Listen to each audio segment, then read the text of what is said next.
नमस्कार। द रश्मि सेसनको यो दोस्रो एपिसोडमा हामीले सुरुमा चाहिँ बसेर योगासनहरू गरिसकेका छौँ, सूक्ष्म व्यायामहरू गरिसकेका छौँ भने अब उठेर के गर्ने भन्ने कुराहरू जोड्न गइरहेको छु। आउनुहोस् सँगै गरौँ। अब हामीले उठिसकेपछि सबैभन्दा पहिला ताडासन गर्छौँ। ताडासनमा गर्दा हातलाई यसरी यहाँ लगेर लक गर्छौँ। अब एकदम ब्याक पेन छ, ढाडको समस्या छ, घुँडाको समस्या छ भने यसरी पैताला उठाउँदैनौँ, होइन भने कुर्कुच्चा उठाउँदैनौँ, होइन भने पैतालाले टेकेर कुर्कुच्चा उठाउँछौँ।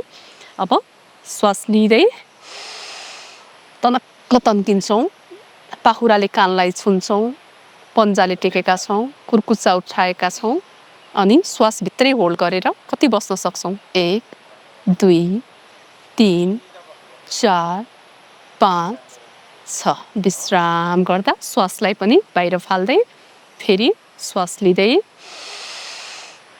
श्वासलाई भित्रै होल्ड गर्ने। भित्री कुम्भकमा प्रेसर हाई छ भने, मुटुको समस्या, दमको समस्या छ भने श्वासलाई हामीले भित्र होल्ड गर्दैनौँ, होइन भने श्वासलाई भित्र होल्ड गर्छौँ। श्वास छोड्दै विश्राम गर्छौँ। अहिलेको तथ्याङ्कमा हेर्दाखेरि हार्ट एट्याकहरू चाहिँ एकदमै बाथरुममा, टोयलेटहरूमा भइरहेको छ। अब त्यो टोयलेट बाथरुममा हार्ट एट्याक हुन नदिनको लागि पनि जुरुक्क उठेर हामी बाथरुम नगइकन पहिला ताडासन गरेर श्वास लिँदै यसरी अनि यसरी हिँडेर अनि बल्ल हामी बाथरुम जान्छौँ। किनभने शिरदेखि पाउसम्मको भागमा हामीले ब्लड सर्कुलेसन, अक्सिजनको लेभलहरू पुर्यायौँ भने हामीलाई विभिन्न समस्याहरूबाट छुटकारा पाउन पनि सकिन्छ। त्यसपछि हामी त्रियक ताडासन गर्छौँ। थोरै खुट्टा फिट्याएर श्वास लिँदै स्ट्रेट, श्वास छोड्दै कम्मरको भागबाट पुरै हेराइ आकाशतिर, हात तनक्क छ। यसले कम्मरको मासुहरू पनि बढ्न दिँदैन, बोसोहरू घटाउँदै जान्छ। कति गर्न सकिन्छ? एकैछिन 1 2 3 श्वास लिँदै स्ट्रेट, हातलाई पनि तनक्क श्वास लिँदै श्वास छोड्दै हेराइ माथि आकाशतिर हेर्छौँ। श्वास लिँदै श्वास छोड्दै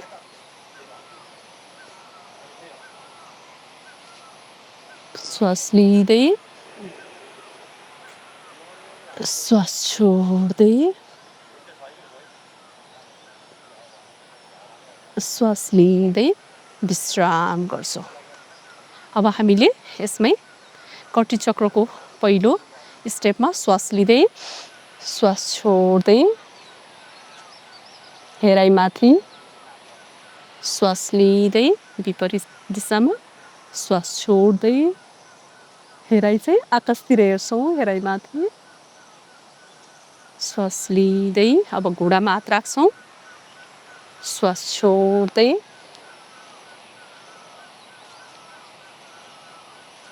श्वास लिँदै श्वास छोड्दै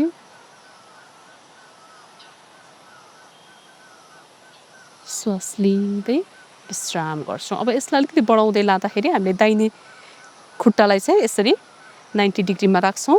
श्वास लिँदै स्ट्रेट, श्वास छोड्दै जति जान सकिन्छ, जाँदै जाँदै जाँदै सकिन्छ भने तल छुन्छौँ। हेराइ माथिको हातलाई एकैछिन होल्ड गर्छौँ। 1 2 3 4 5 6 श्वास लिँदै फेरि बायाँ साइडमा खुट्टालाई यसरी 90 डिग्रीमा राख्छौँ। श्वास लिँदै श्वास छोड्दै छोड्दै छोड्दै छोड्दै भुइँमा राख्छौँ।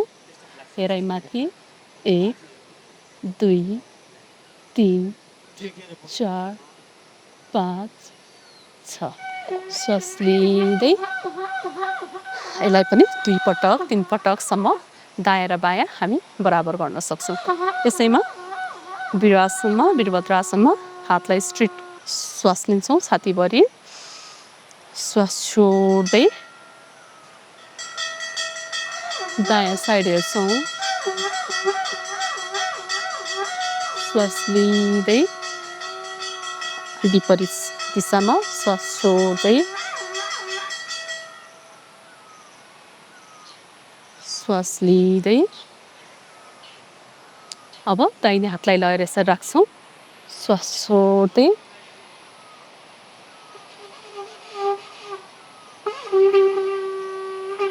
श्वास लिँदै श्वास छोड्दै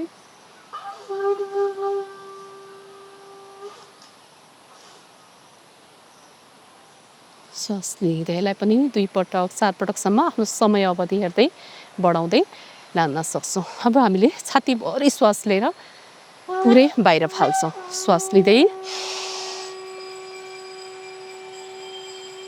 श्वास छोड्दै श्वास लिँदै श्वास छोड्दै अब यसमा 3 पटक लगाएर श्वास फाल्छौँ। श्वास लिँदै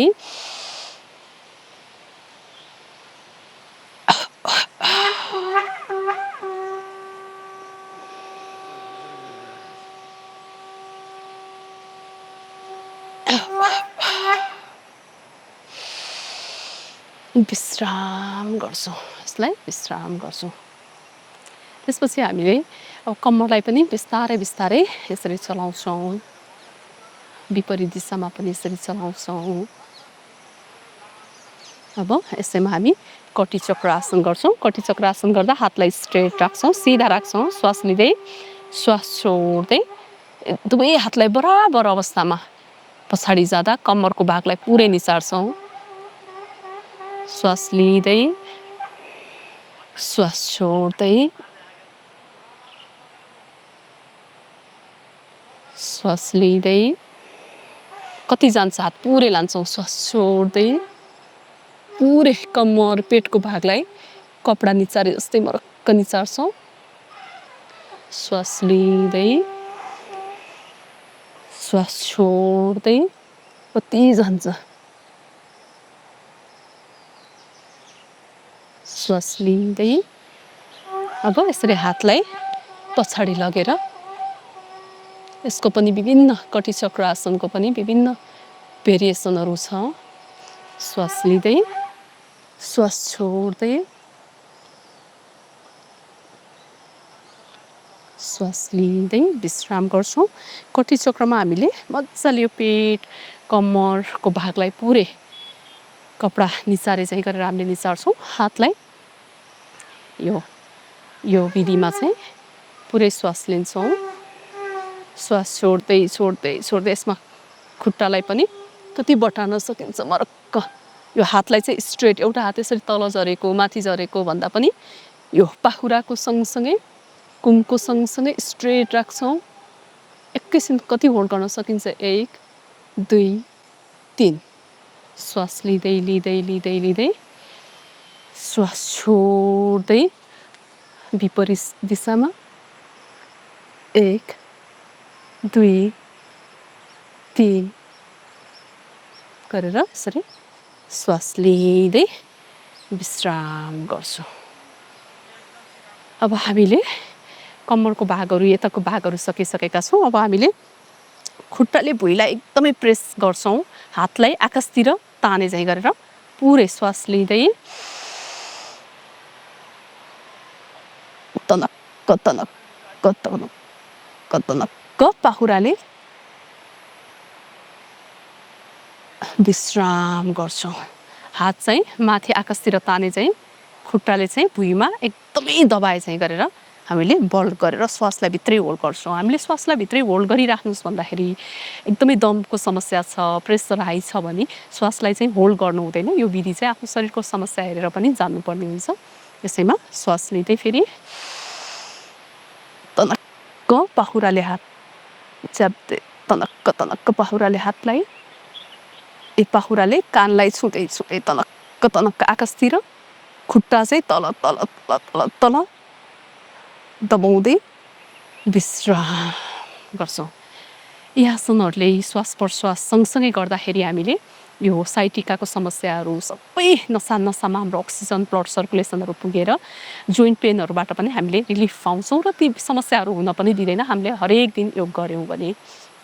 अब घुँडाको व्यायाममा जान्छौँ। घुँडालाई चाहिँ बिस्तारै बिस्तारै यसरी घुमाउँछौँ, अपोजिट अगाडि यसरी दायाँ बायाँ गर्छौँ।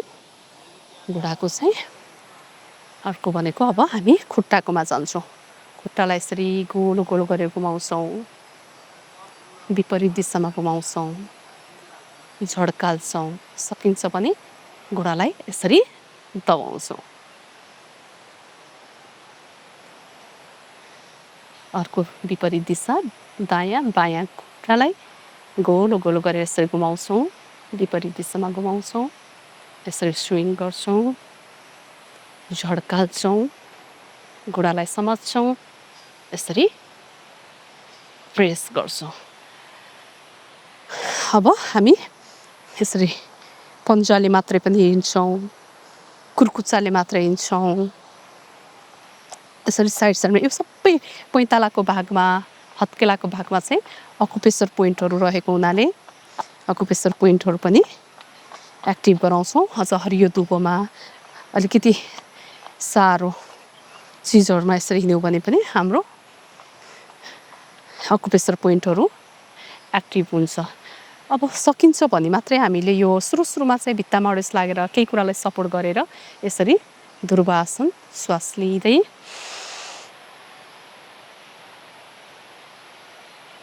श्वास छोड्दै विपरीत साइडमा ध्रुवासन गर्दा ठ्याक्क घुँडामा अर्को पैताला राख्छौँ, श्वास लिँदै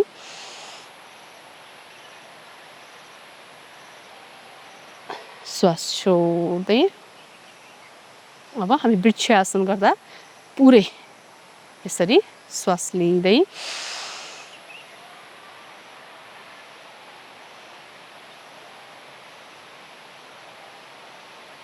श्वास छोड्दै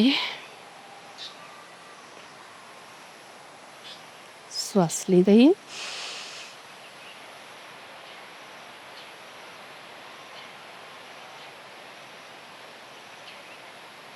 श्वास छोड्दै। अब यो चाहिँ सुरुमा यसरी अडिन सकिएन भने पनि भित्तामा अडेस लागेर कतै केही समातेर सपोर्ट लिएर गर्नुहोला भन्दै हामीले बसेर गर्ने पहिलो एपिसोडमा बसेर गर्ने सूक्ष्म व्यायामहरू सकेका थियौँ भने दोस्रो एपिसोडमा आजको एपिसोडमा चाहिँ हामीले उभिएर गर्ने सम्पूर्ण यो आसनहरू अब सूक्ष्म व्यायामै बनाऊँ होइन, यो आसनहरू सबै सकेका छौँ।